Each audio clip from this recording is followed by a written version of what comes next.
Salut, c'est Jonathan. Bienvenue au podcast de ma semaine Star Wars.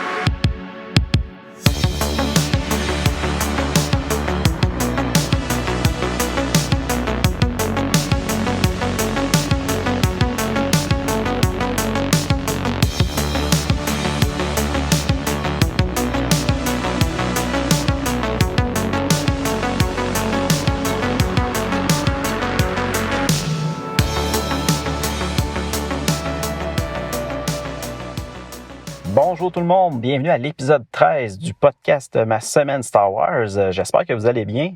Cette semaine, on s'attaque au tome numéro 3 des e-books La tribu perdue des Sith. Le titre du tome, c'est Paragon, ou plutôt Parangon. Mais avant d'aller vers cette lecture-là, je voulais tout simplement faire un petit retour sur ma dernière semaine. De mon côté, je suis toujours dans la lecture du premier roman jeunesse The Last of the Jedi. J'ai pas encore terminé. Ça avance bien, c'est juste que j'ai eu un petit peu moins de temps pour lire cette semaine.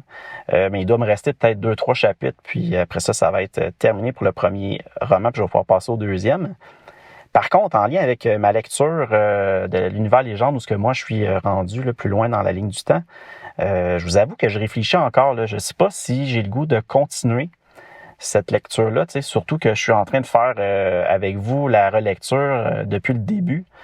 Je me dis peut-être que je pourrais arrêter ma lecture de mon côté, puis de commencer tout de suite à m'attaquer à la lecture des romans, des comics et des nouvelles de l'univers canon, l'univers qui a été créé depuis que Disney s'est procuré cette licence-là, Star Wars. Je m'y procure de toute façon tout le contenu, j'essaie de le plus souvent me le procurer lorsque c'est disponible. Fait que j'ai pas mal déjà tout ce qu'il faut. Puis en même temps, je vous avouerais que j'étais assez curieux de voir qu'est-ce qui se passe dans cet univers canon-là. Puis là, je me disais peut-être que si je fais ça, je pourrais comme en parallèle rapidement dans des petites vidéos, des courtes vidéos, les fameux shorts de YouTube où vous montrez chacun des livres et des comics que je vais lire. Du moins, si je les ai en ma possession, je pourrais vous les présenter vite en vidéo. Ça vous donnera une idée à quoi ils ressemblent. Puis, de toute façon, le jour qu'on aurait terminé de faire la lecture de l'univers légende, j'avais l'intention de faire encore là peut-être des podcasts sur la lecture de l'univers canon. Fait que je recommencerai du début l'univers canon, puis on pourrait y aller avec les épisodes de podcast. Donc, je suis encore en réflexion. J'arrête pas ma lecture pour le moment de l'univers légende, mais j'y réfléchis. Là. C'est peut-être quelque chose qui m'intéresserait.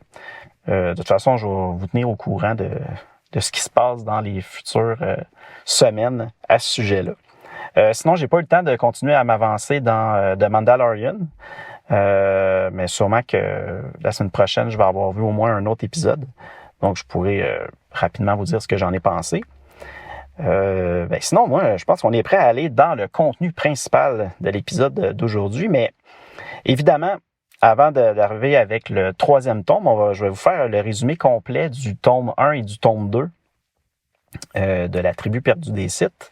Puis juste pour vous rappeler aussi, ces deux premiers tomes-là se passaient pratiquement en parallèle là, dans l'histoire, vu qu'on suivait comme les personnages de la tribu perdue des Sith et les personnages des résidents de la planète Kesh. Là, c'est pour ça que les deux histoires se passaient en même temps, puis je les avais, si on veut, analysées dans le dernier épisode. Donc, tome 1, Précipice.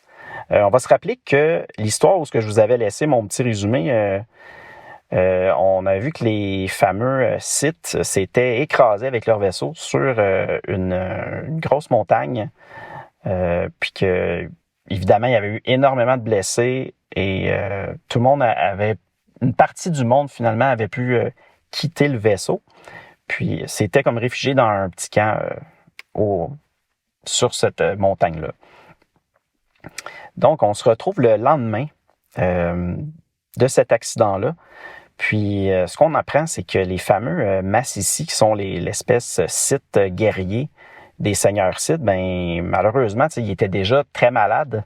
Il y avait quelque chose d'étrange qui n'était pas capable de voir qu'est-ce qui causait cette problématique-là, cette maladie-là. Mais le lendemain matin, on apprend que toutes ces massiccies-là sont morts. Puis en plus de ça, il y a beaucoup des blessés du crash, que eux aussi, finalement, n'ont pas survécu à leurs blessures puis sont décédés. Le commandant Yaru Korsin décide de retourner sur l'Omen, le fameux vaisseau des Sith, pour tenter de faire un appel à l'aide.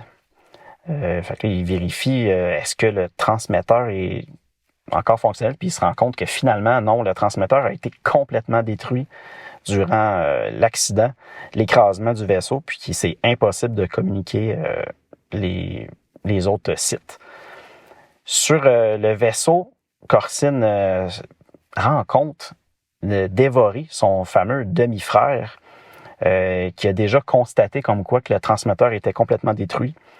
Puis, je sais pas si je l'avais mentionné la dernière fois, mais Korsin et Devory ont un passé très difficile. Devory, c'est le demi-frère à Korsin, puis ils ont tout le temps été un peu comme en compétition, ces deux-là.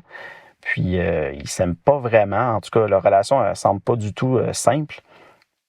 Fait que là, évidemment, ils commencent à se disputer sur l'état du vaisseau, leur situation sur Kesh.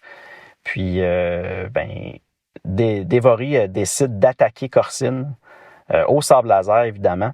Fait que là, ça ensuit une énorme bataille entre les deux, vraiment extrême. Puis, à un certain moment, Devory, il est comme en une situation précaire sur le bord d'un précipice.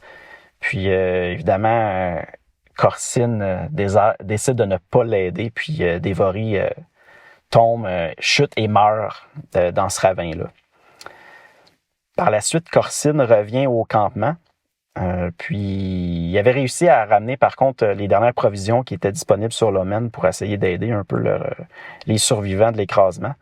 Puis là, on voit Korsin qui fait un discours aux autres sites qui sont là pour leur dire comme quoi que présentement, cette planète-là, c'est leur nouvelle demeure, là, qu'il faut qu'ils en fassent leur nouveau monde, ainsi de suite.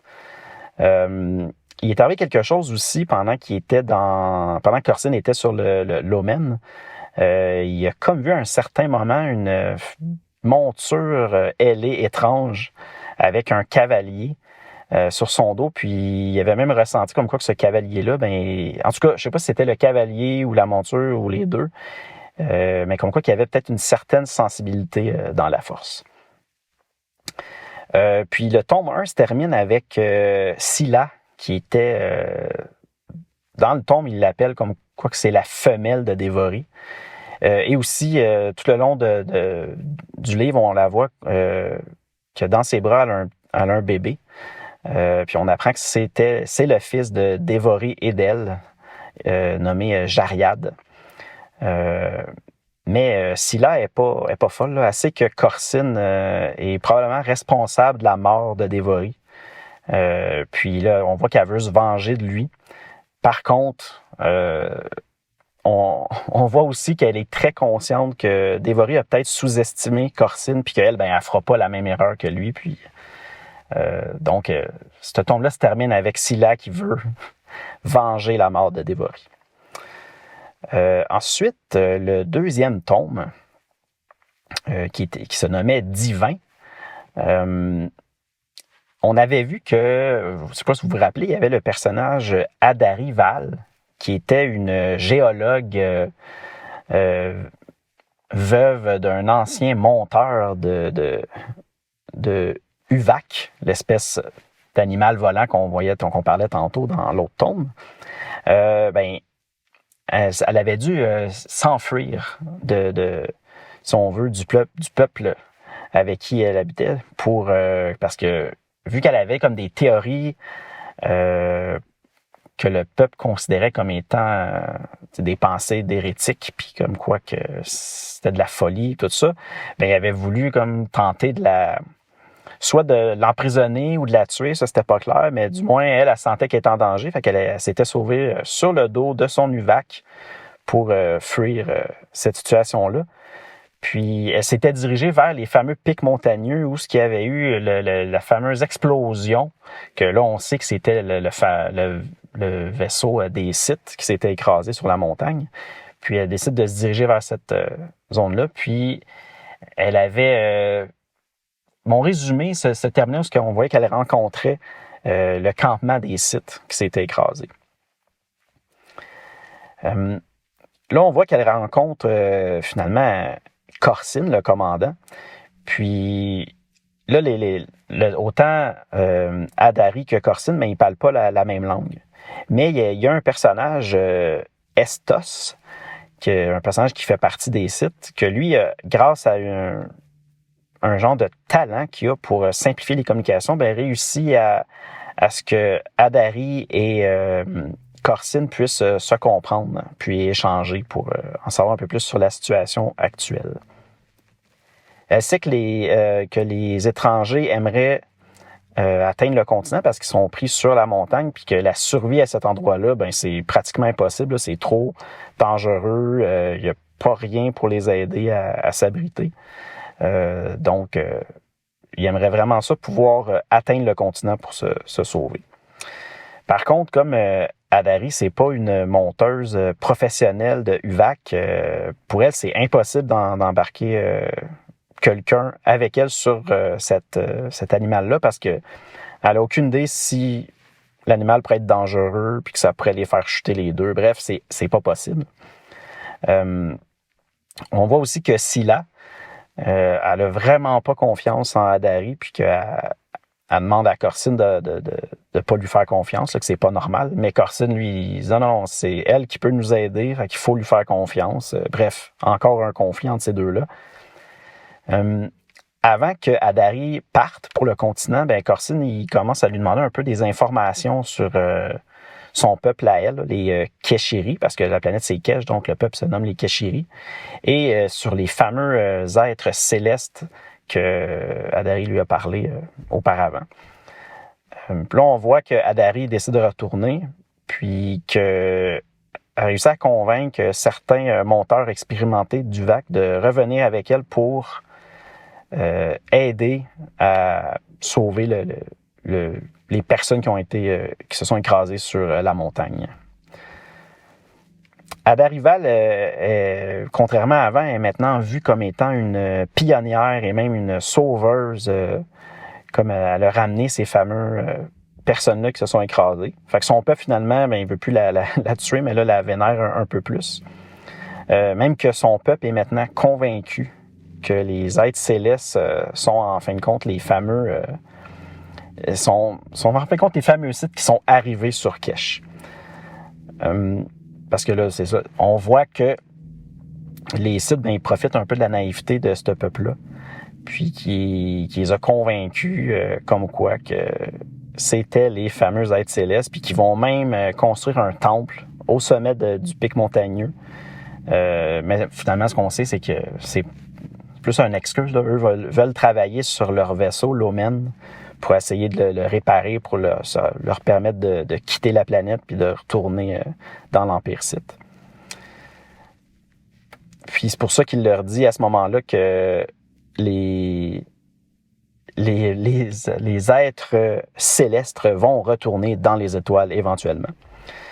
Donc, les Neshtovar, qui est comme un peuple un peu... c'est comme les riches ou les personnes importantes des Neshkiri. Ils décident de partir aux quatre coins de la planète Kesh pour répandre cette nouvelle-là, comme quoi que les êtres célestes sont arrivés. Corsine et les autres Sith prennent possession des plus belles demeures qui appartenaient avant aux Neshtovar. Car vu que ce sont les êtres célestes, il n'y a personne qui peut être mieux logé que eux. Par contre, il y a une petite exception. Adarival, qui a été celle qui a sauvé les Sith, est autorisée à vivre dans des demeures plutôt à vivre dans les mêmes demeures que les Sith. On voit aussi que les Sith commencent à travailler sur l'Omen, à essayer de réparer le vaisseau pour justement quitter la planète. Puis on voit aussi que Adari avoue à Corsine qu'elle a vu Corsine se battre avec Dévoré puis le laisser tomber sur la planète. Pas sur la planète, mais dans le ravin. En plus de ça, Corsine lui promet à ce moment-là de dire si tu racontes rien de ce que tu as vu, je te promets que je vais t'apprendre plein d'informations sur les sites, puis sur d'autres choses qui pourraient l'intéresser. Une chose qu'elle sait par contre à Dari, c'est que les sites sont pas prêts à repartir sur cache parce que les métaux qu'ils ont besoin pour leur réparation, ça n'existe pas sur le continent. Puis on se rappelle que Dari, c'est une géologue, donc elle est très au courant des métaux qui constituent le continent. Fait que le tome 2 se terminait comme ça, avec cette petite révélation-là à la fin. Maintenant, on pourrait passer à notre lecture du jour, qui est le tome 3 de la tribu perdue des sites, qui est nommé Parangon. Juste un petit rappel avant sur la série. Comme je vous avais dit, c'est une série qui est en 8 e-books, écrite par John Jackson Miller. Puis l'histoire se déroule entre 5000 et 2975 ans, avant la bataille de Yavin, donc avant le 4e film. Puis ça relate le passé, si on veut, d'une tribu qu'on va réentendre parler, mais dans vraiment beaucoup longtemps, très, très, très loin dans la ligne du temps, dans le futur, dans la série de romans Le Destin des Jedi.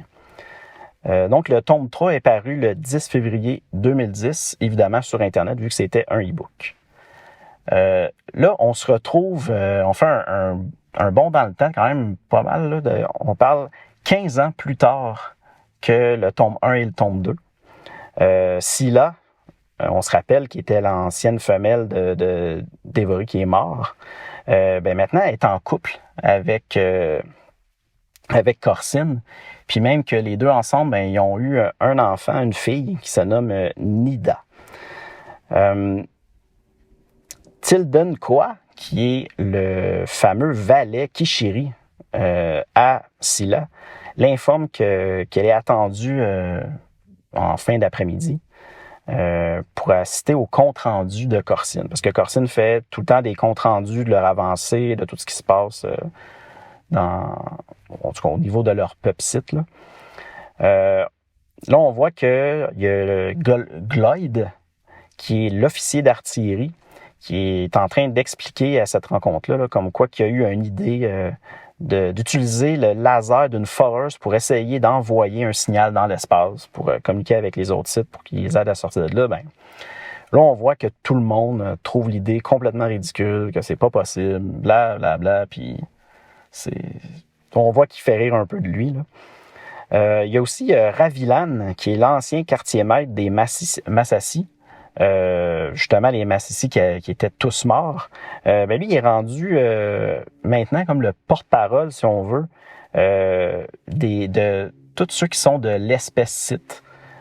Puis il les nomme les 57, parce que j'imagine qu'il reste 57 personnes de l'espèce site. Puis lui, il est vraiment rendu leur porte-parole maintenant pour les représenter. Puis on voit que c'est un peu comme si ça avait divisé les sites comme en deux clans.